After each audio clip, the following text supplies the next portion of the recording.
Profit mencolok timnas Indonesia naturalisasi Mauro Zylstra ancaman nyata Struijk dan bintang Persis.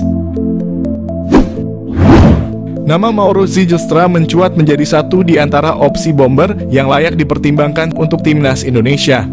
Bukan tanpa sebab, mengingat Mauro Zylstra sudah terang-terangan menyatakan ketertarikannya membela timnas Indonesia.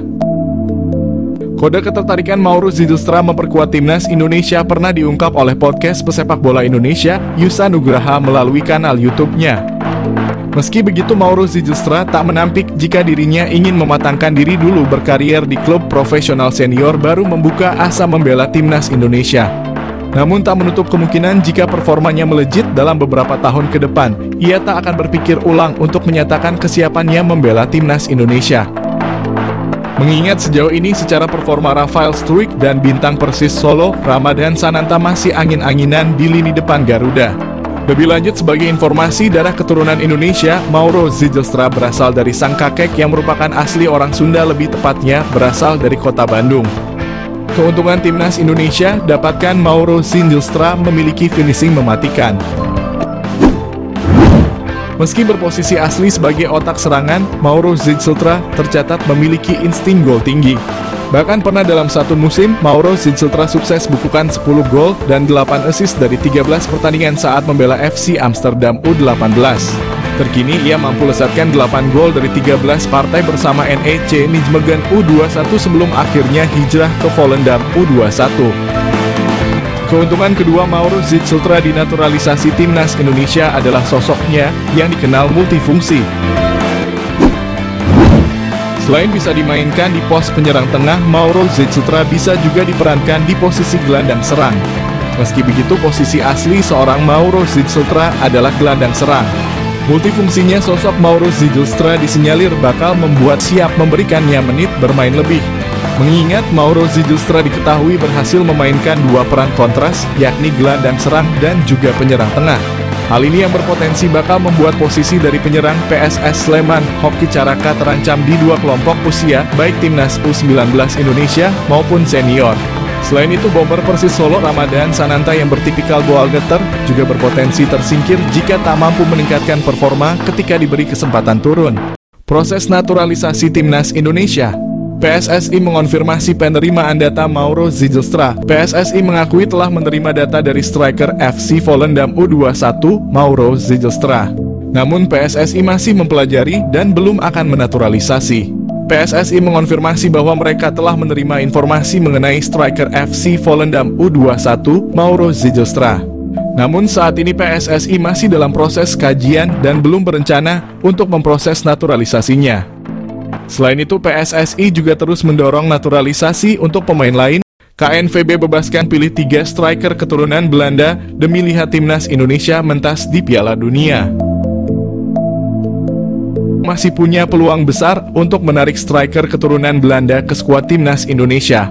Apalagi KNVB selaku Federasi Sepak Bola Belanda tidak menyertakan striker murni ketika berlaga di Euro. Sebagaimana diketahui, timnas Indonesia masih belum menemukan jawaban atas kebuntuan lini depan yang selama ini terjadi di era Shin Tae-yong. Bagaimana tidak, sejumlah striker berkelas telah silih berganti mengisi lini depan timnas Indonesia seperti Hoki Caraka, Malik Rizaldi, Dimas Derajat, dan Ramadhan Sananta. Tidak menutup kemungkinan bakal kembali mencari striker keturunan Eropa.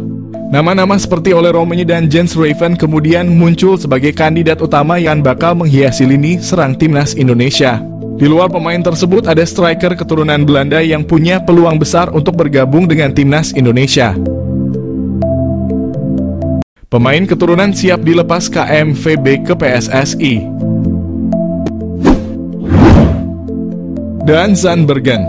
Daan Zandbergen memiliki keturunan Indonesia dari kakeknya yang berasal dari Jakarta. Hal itulah yang membuat striker Belanda ini tertarik bela skuad Garuda. Striker milik klub Liga Belanda Sparta Rotterdam itu dinilai layak mengisi kepingan puzzle yang selama ini dicari di lini depan timnas Indonesia. Pasalnya, Daan Zandbergen telah mengoleksi 5 gol dan 6 assist dari 32 kali penampilan bersama klub kontestan Eredivisie Sparta Rotterdam musim ini. Pemain 22 tahun itu juga kedapatan telah mengikuti akun Instagram PSSI dan beberapa waktu lalu terpantau mengirimkan sinyal siap membela timnas Indonesia. tim Waterin. Satu lagi striker yang dipersilahkan diambil PSSI dari KNVB ialah Tim Waterink, pemain Belanda keturunan Semarang dari nenek di pihak ibunya. Beda dengan pemain naturalisasi timnas Indonesia lainnya, Tim Waterink saat ini masih tampil untuk klub kasta ketiga Liga Belanda, yaitu De Travers. Di sana, Tim Waterink telah menorehkan 14 gol dari 31 kali penampilan bersama De Travers di kompetisi Belanda, yakni Eerste Divisie musim ini. Berkaca dari statistik tersebut, Tim Waterink rasanya layak dipertimbangkan untuk mengisi kekosongan di lini serang timnas Indonesia.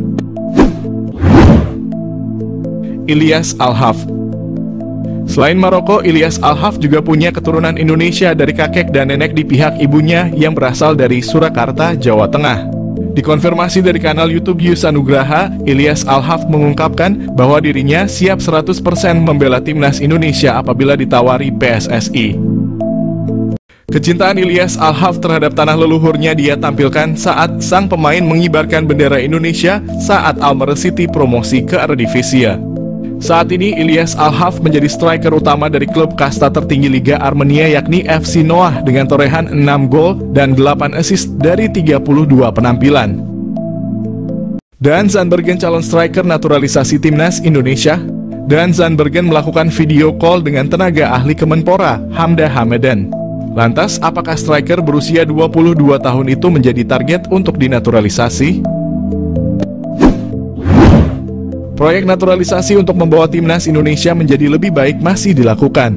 Saat ini sudah beredar kabar bahwa ada beberapa striker yang menjadi incaran. Namun, tiba-tiba muncul Zandbergen. Hamdan adalah salah satu orang yang ikut aktif dalam mencari pemain-pemain keturunan untuk dinaturalisasi. Perannya sudah ada sejak PSSI dipimpin oleh Mochamat Iriawan. Timnas Indonesia era Shin Tae-yong sudah punya 2 pemain naturalisasi bertipe menyerang. Ada Rafael Struijk dan Ragnar Oratmangoen. Munculnya sosok pemain bernama Dean Zandbergen kembali menjadi sorotan publik Indonesia. Dean Zandbergen memang bukan nama pemain baru di kalangan pencinta sepak bola Indonesia. Pasalnya dia sudah kerap disebut-sebut bakal menjalani proses naturalisasi menjadi warga negara Indonesia. Dia sebelumnya sempat diketahui telah mengikuti akun Instagram PSSI. Yang paling baru, Dean Zandbergen melakukan hubungan komunikasi melalui video call dengan staf ahli Menpora, Hamdan Hamadan. Hal ini pun menjadi pertanyaan besar, apakah Daan bakal menjadi pemain naturalisasi berikutnya yang diproses PSSI. Sebab Hamdan punya rekam jejak mengurus berbagai keperluan ini selama membantu PSSI. Dean Zandbergen merupakan pesepak bola kelahiran Belanda pada September 2001. Artinya pesepak bola yang berposisi sebagai penyerang ini usianya telah menginjak 22 tahun. Kariernya di dunia sepak bola memang lebih banyak berkutat di negeri kincir angin. Sejak masih berusia muda, dia sudah berlatih bersama TOGB Youth, SC Excelsior, hingga BVV Barendrecht. Selepas itu Dean Zandbergen berpindah menuju Westlandia U21, kemudian memperkuat Excelsior MU21, dan terakhir direkrut oleh Sparta U21 pada Juli 2023. Sepanjang musim ini, Dean Zandbergen sudah bermain sebanyak 21 kali bersama Sparta Rotterdam U21 di kasta ketiga Liga Belanda. Dari semua aksinya itu, dia menyumbangkan 4 gol dan 5 assist. Performa impresifnya itulah yang membuat Dean dipromosikan ke tim senior Sparta Rotterdam, tim yang saat ini tengah berkompetisi di kasta tertinggi Liga Belanda alias Eredivisie. Meskipun demikian, sejauh ini belum diketahui secara pasti dari mana garis keturunan Indonesia diperoleh pemain berusia 22 tahun tersebut.